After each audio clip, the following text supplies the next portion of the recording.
Hello বন্ধুরা, আজ আমরা দেখতে চলেছি 2016 সালের রিলিজ হওয়া হলিউডের অনেক জনপ্রিয় একটি মুভি যার নাম দ্য জঙ্গল বুক। এটি মূলত একটি অ্যানিম্যাল অ্যাডভেঞ্চার মুভি। এই মুভিটা হয়তো আপনারা অনেকেই দেখেছেন, কিন্তু কিছু মুভি আমাদের জীবনের সাথে এমনভাবে মিশে যায় যেগুলোর গল্প, চরিত্র এবং প্রতিটি মুহূর্ত বরাবরই মনে পড়ে এবং আমাদেরকে নিয়ে যায় সেই সোনালী অতীতে।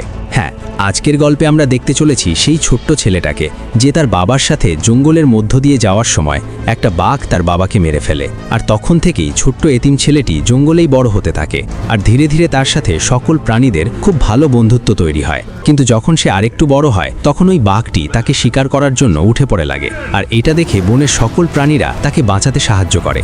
ছোট্ট ছেলেটি কি পারবে বাঘটির হাত থেকে বেঁচে থাকতে, নাকি সে বাঘের শিকার হবে, সেটাই দেখব আমরা এই মুভিটিতে। তাহলে চলুন ঘুরে আসি চোখ ধাঁধানো এক রোমাঞ্চকর অ্যাডভেঞ্চার থেকে। তো মুভির শুরুতে আমরা একটা ছেলেকে দেখতে পাই যার নাম মোগলি। বিশাল এই জঙ্গলের ভিতরে মোগলিকে কয়েকটি নেকড়ে তাড়া করেছে। মনে হচ্ছে নেকড়েগুলো তাকে ধরতে পারলে একদম খেয়ে ফেলবে। মোগলি তাদের চোখ ফাঁকি দিয়ে এদিক সেদিক ছুটে কোনো রকমে বেঁচে যায়। আর ঠিক তখনই একটা ব্ল্যাক প্যান্থার একটা জ্যাগুয়ার তার সামনে চলে আসে। আসলে এইসব কোনো প্রাণী মোগলির কোনো ক্ষতি করতে চাইছিল না, বরং এরা সবাই হচ্ছে মোগলির খুব ভালো বন্ধু। ছোটবেলা থেকেই মোগলি জঙ্গলে এইসব পশু পাখিদের সাথে বসবাস করে। তার বাবা মা বলতে কেউ নেই, তাই এই ব্ল্যাক প্যান্থারটি, যার নাম বাঘিরা, সেই মোগলিকে এই জঙ্গলে নিয়ে এসেছে। এছাড়া আমরা একটা নেকড়ের দলকে দেখতে পাই যেখানে রাক্ষা নামের এই নেকড়েটি মোগলির দেখাশোনা করে, মানে রাক্ষাই হচ্ছে মোগলির মা।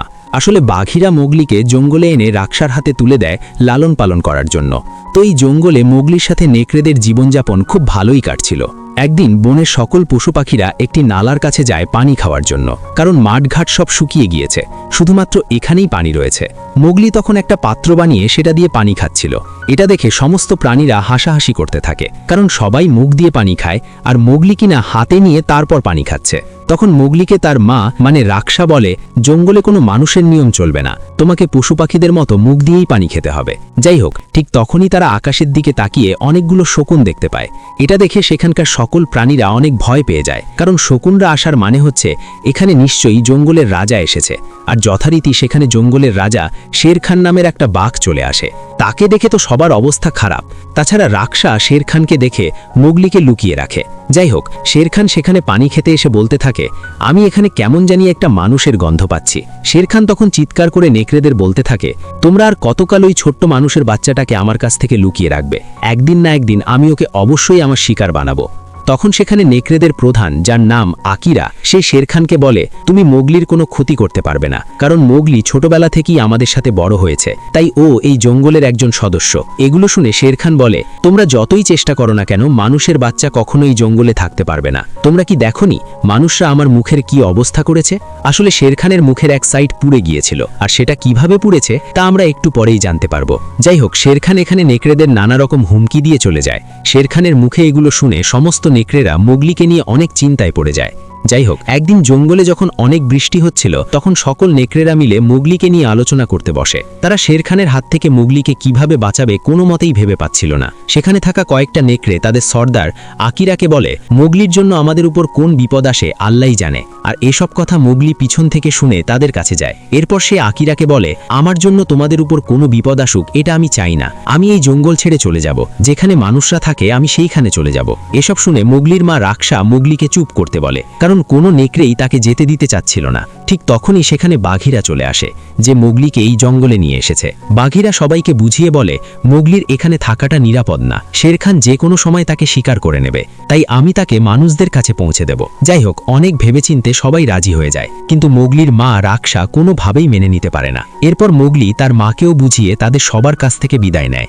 বাঘিরা মোগলিকে সঙ্গে করে নিয়ে যেতে থাকে মানুষদের রাজ্যে, কিন্তু মোগলি কখনোই তাদের সবাইকে ছেড়ে এখান থেকে যেতে চাচ্ছিল না।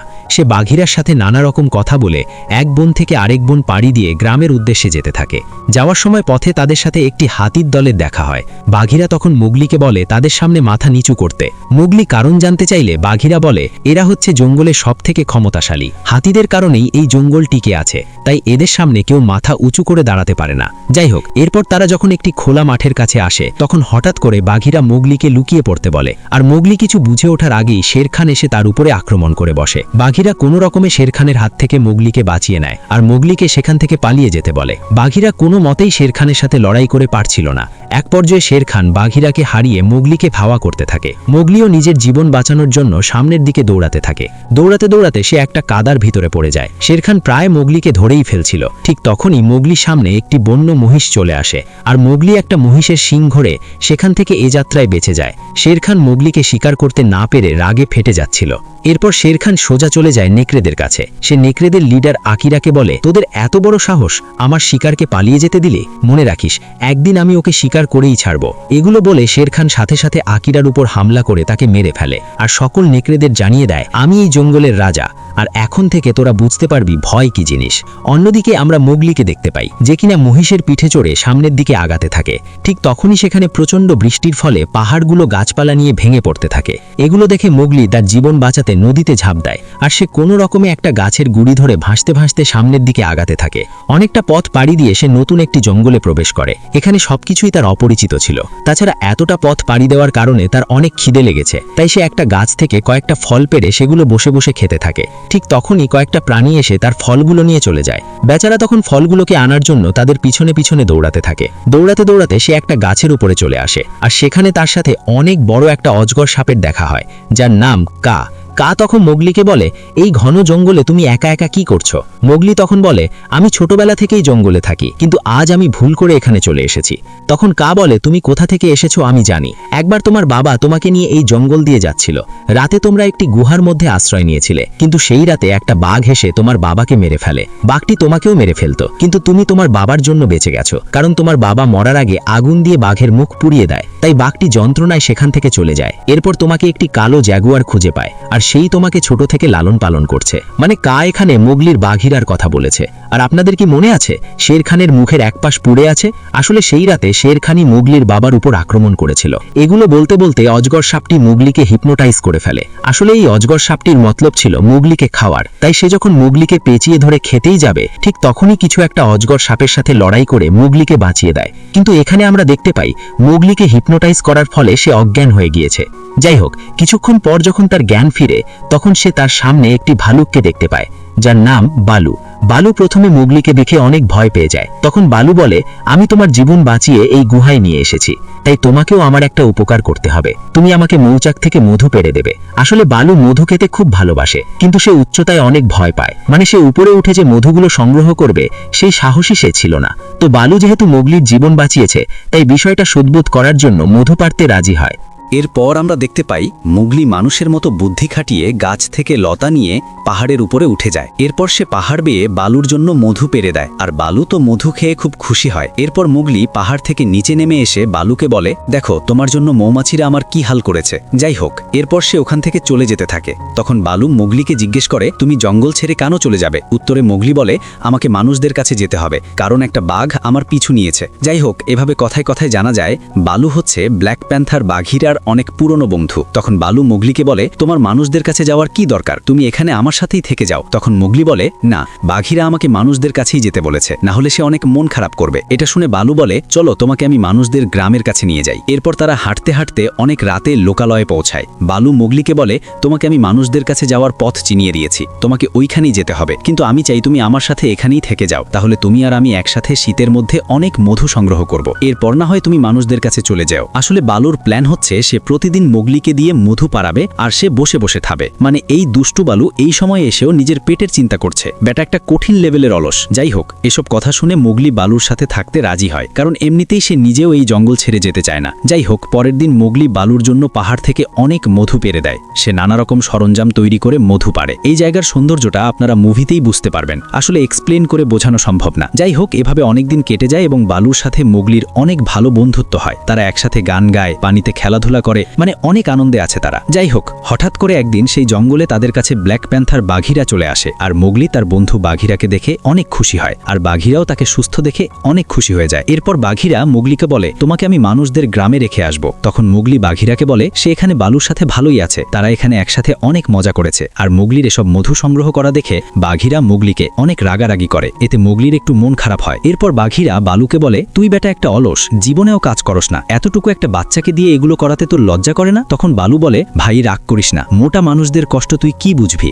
আয় ভাই তুইও আমার সাথে মধু খা। বাঘিরা বলে, আমি এসব মধু টধু খাই না, তোর মধু তুই খা, কাল সকালেই আমি মোগলিকে নিয়ে এখান থেকে চলে যাব। আসলে এই মুভিটার মধ্যে বালু হচ্ছে অনেক হাস্যকর একটি ফানি ক্যারেক্টার। যাই হোক, সেদিন রাতের বেলা তারা সবাই যখন ঘুমাচ্ছিল তখন মোগলির কানে হঠাৎ হাতিদের চিৎকার আসে। সে বাইরে বেরিয়ে দেখতে পায় অনেকগুলো হাতি একটা গর্তের কাছে দাঁড়িয়ে আছে, আর তাদেরকে অনেক চিন্তিত দেখাচ্ছে। মোগলি তাদের কাছে গিয়ে প্রথমেই তাদের মাথা নিচু করে সম্মান জানায়। এরপর সে দেখতে পায় হাতিদের একটা ছোট বাচ্চা গর্তে পড়ে গিয়েছে। এটা দেখে সে জলদি গুহার কাছে চলে আসে। সে মধু পাড়ার জন্য যেই দড়ি তৈরি করেছিল সেগুলো নিয়ে সে হাতিদের কাছে চলে যায়। এরপর সেই দড়ির সাহায্যে সে হাতির বাচ্চাটিকে বাঁচিয়ে দেয়। আর দূর থেকে বাঘিরা এবং বালু এসব দেখে অনেক খুশি হয়, সেই সাথে একটু অবাকও হয়, কারণ আজ অবধি কোনো প্রাণী হাতিদের এত কাছে যায়নি। যাই হোক, এরপর বালু বাঘিরাকে বলে, ও জঙ্গলে থাকলে আমাদের অনেক হেল্প হবে। তখন বাঘিরা বলে, ওকে জঙ্গলে তো আমিও রাখতে চাই, কিন্তু তা সম্ভব না। তখন বালু বলে, হ্যাঁ মোগলি আমাকে বলেছে ওকে নাকি একটা বাঘ শিকার করতে চায়। তখন বাঘিরা বলে, বাঘ না ভাই, ওর উপরে শের খানের নজর পড়েছে। এটা শুনে বালু বলে, তাহলে তো ভাই মোগলির রক্ষা নেই, কিন্তু নেকড়েদের সর্দার আকিরা কি করছে,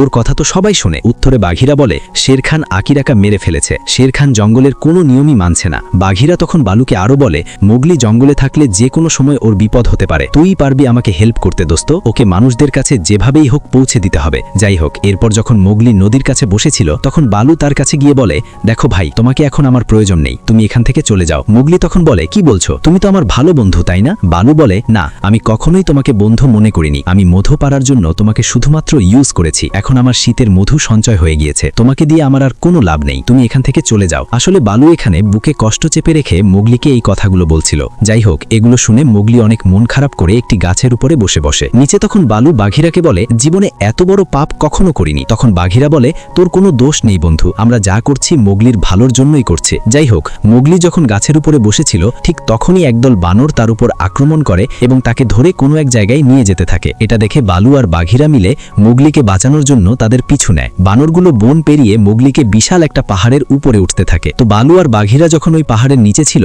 বাঘিরা তখন বালুকে বলে, যেহেতু তুমি উচ্চতায় ভয় পাও তাহলে তুমি নিচে থাকো, আমি গিয়ে মোগলিকে বাঁচাচ্ছি। কিন্তু বালু ও মোগলিকে অনেক ভালোবাসে, তাই সে তার উচ্চতার ভয় কাটিয়ে মোগলিকে বাঁচানোর জন্য পাহাড়ের উপরে উঠবে। অন্যদিকে বানররা মোগলিকে অনেক বড় একটি প্রাসাদের মধ্যে নিয়ে যায়, কিন্তু মোগলি কিছুই বুঝতে পারে না যে তাকে কোথায় নিয়ে যাওয়া হচ্ছে। ঠিক তখনই মোগলির সামনে একটা বিশাল দেহের বানর বের হয়, যে ছিল বানরদের রাজা কিং লুই। মোগলিকে এখানে আনার কারণ হচ্ছে কিং লুই মনে করে যে কোনো মানুষই রেড ফ্লাওয়ার মানে আগুন জ্বালাতে পারে, তাই সে মোগলিকে এখানে নিয়ে এসেছে আগুনের ক্ষমতা পাওয়ার জন্য।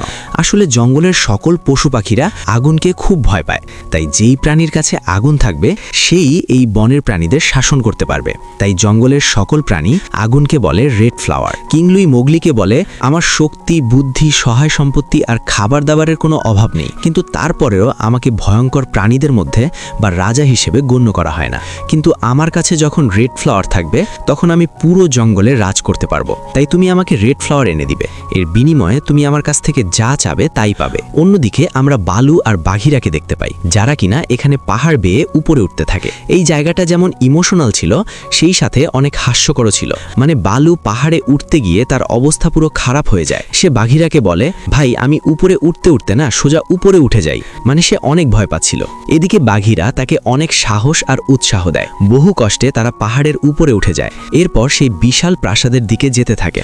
অন্যদিকে মোগলি বারবার কিং লুইকে বোঝাতে থাকে যে সে আগুন বানাতে পারে না, কিন্তু কিং লুই কোনোভাবেই তার কথা বিশ্বাস করে না। সে মোগলির উপর রেগে গিয়ে তাকে ধাক্কা মারে। ঠিক তখনই সেখানে পেছন থেকে বালু চলে আসে আর বিভিন্ন ধরনের হাসি ঠাট্টার কথা বলে সব বানরদের মনোযোগ তার দিকে রাখে।